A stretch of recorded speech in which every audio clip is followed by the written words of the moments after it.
Hi there. Okay, so today the speech that we're going to be looking at is J.K. Rowling's Harvard commencement speech that she delivered in 2008. J.K. Rowling is an accomplished author and award winner. Her novels include the famed Harry Potter series, Fantastic Beasts and Where to Find Them, and The Tales of Beedle the Bard. Her countless awards include the Robert F. Kennedy Ripple of Hope Award in 2019, Lifetime Achievement Award in 2008, Order of the British Empire in 2001, and Rowling was the commencement day speaker at Harvard University in 2008. A commencement speech is a speech given to graduating students, usually at a university. The commencement is the ceremony in which degrees or diplomas are conferred upon graduating students. Rowling was reluctant to accept the enormous task of delivering the commencement speech, but gratefully accepted the job eventually. Her speech was titled The Fringe Benefits of Failure and the Importance of Imagination. The tone of this commencement speech changes a lot. It goes from celebratory to serious to humorous. Many times Rowling mentions funny parts of Harry Potter that relate back to what she is speaking on to lighten the mood some. Right at the beginning of her speech, she says, "This liberating discovery enables me to proceed without any fear that I might inadvertently influence you to abandon promising careers in business, the law, or politics for the giddy delights of becoming a gay wizard." Rowling's opening line also adds to the tone of the speech. She says, "President Faust, members of the Harvard Corporation and the Board of Overseers, members of the faculty, proud parents, and above all, graduates. The first thing I would like to say is thank you. Not only has Harvard given me an extraordinary honor, but the weeks of fear and nausea I have endured at the thought of giving this commencement address have made me lose weight.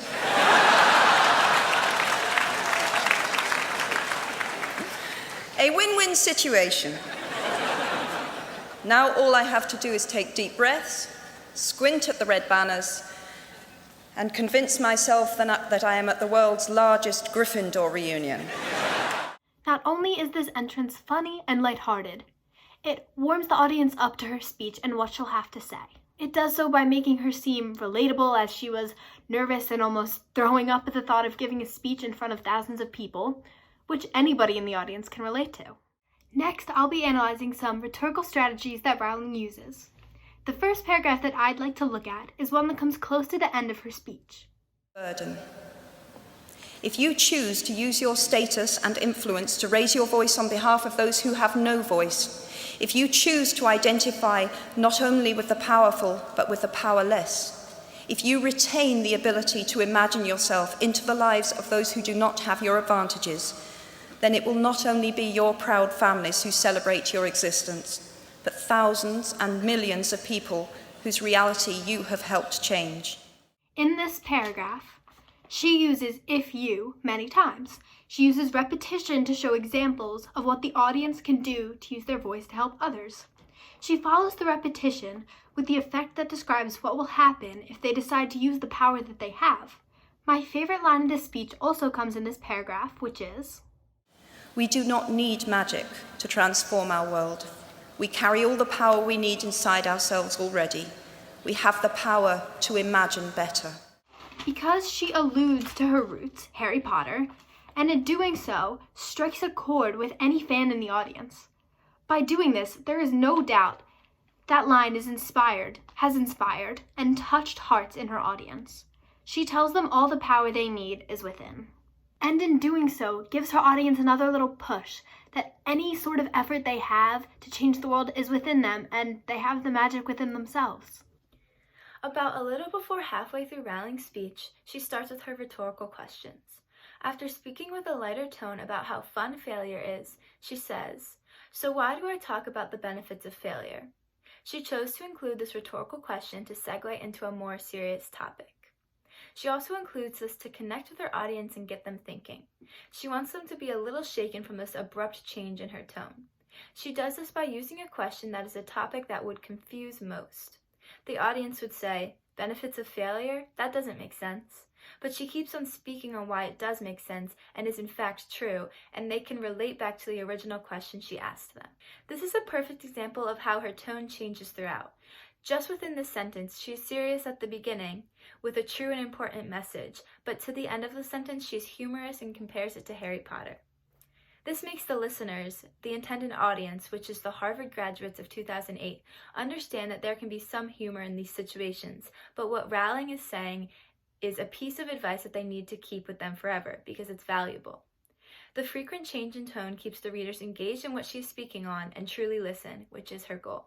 While writing the Harry Potter series, Rowling spent her free time volunteering at Amnesty International.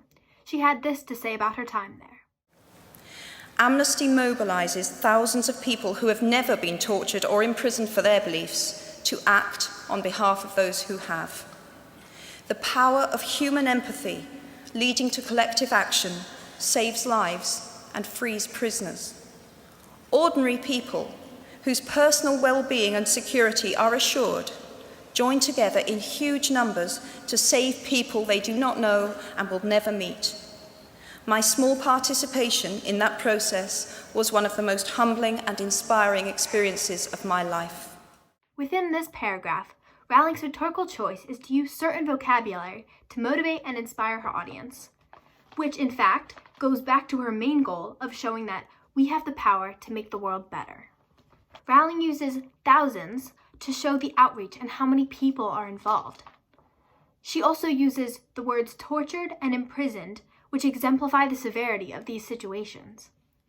Another example is she uses ordinary people to show that anyone can step up and make change, which motivates the audience members. Next, she uses small participation and humbling and inspiring, which tells the audience that even a small role can be huge. The last section that I would like to analyze comes near the end. Rowling says, Now you might think that I chose my second theme, the importance of imagination, because of the part it played in rebuilding my life, but that is not wholly so.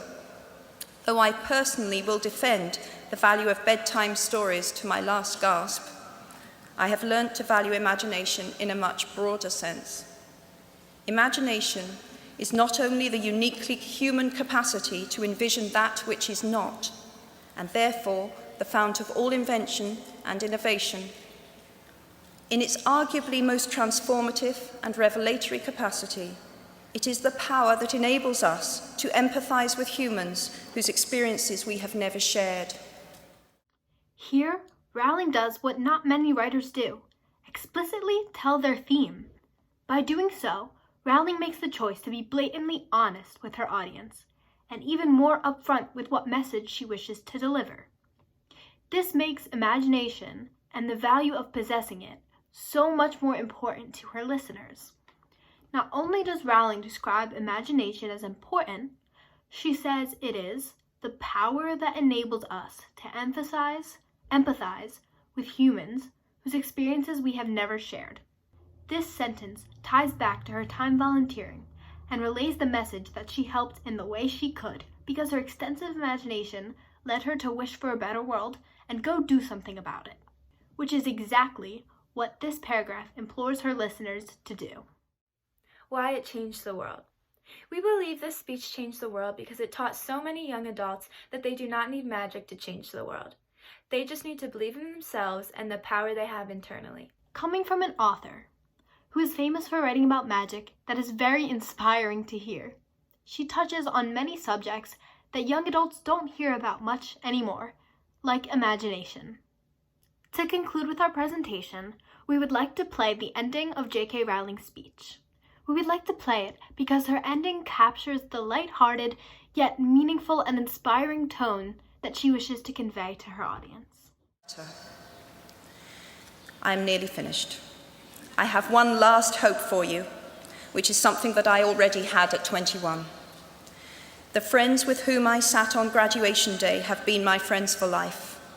They are my children's godparents, the people to whom I've been able to turn in times of real trouble, people who have been kind enough not to sue me when I took their names for Death Eaters.